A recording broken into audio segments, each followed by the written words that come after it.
Daniel Cohen here from the Real Life Network, from Israel, where a modern David versus Goliath battle is happening right now.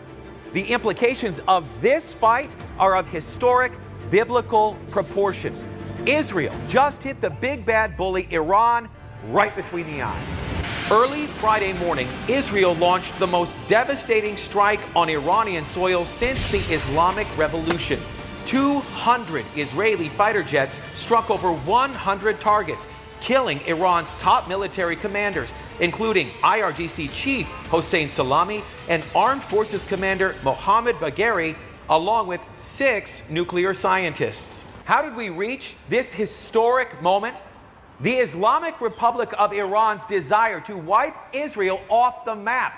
It isn't a bug in the system, it's a feature. Let me explain.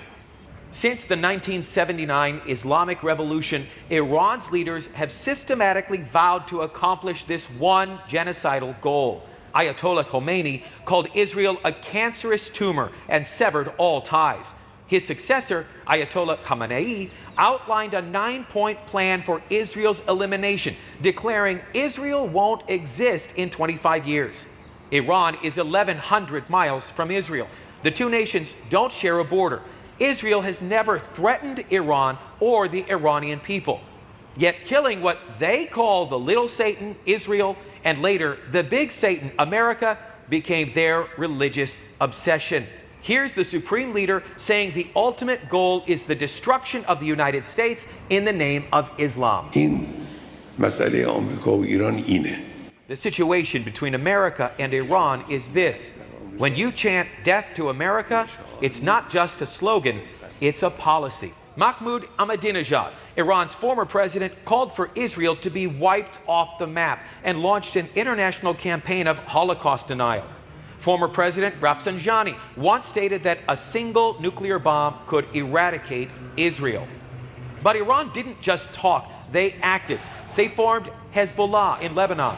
They armed Hamas in Gaza, backed the Houthis in Yemen.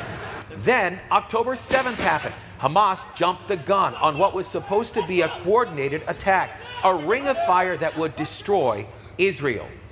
If you think the horrors of October 7th were bad, know this. If Iran had gotten its way, an attack that included Hamas, Hezbollah, the Houthis, plus radical Islamic terrorists in Judea and Samaria, plus Iraqi Shiites, would have been far worse. Israeli intelligence showed Iran has enough enriched uranium for 15 nuclear weapons and could produce them within days. Israeli leaders say there was no more time to wait for a diplomatic solution. Israel struck Iran's underground nuclear facilities like Natanz. A secret weapons research facility in Parchin was destroyed. Israel showed restraint. Even after October 7th, Israel never directly retaliated against Iran for orchestrating the massacre. Until now. Operation Rising Lion isn't just about stopping a nuclear Iran, it's about surviving it. Here's Prime Minister Netanyahu. This is a clear and present danger to Israel's very survival.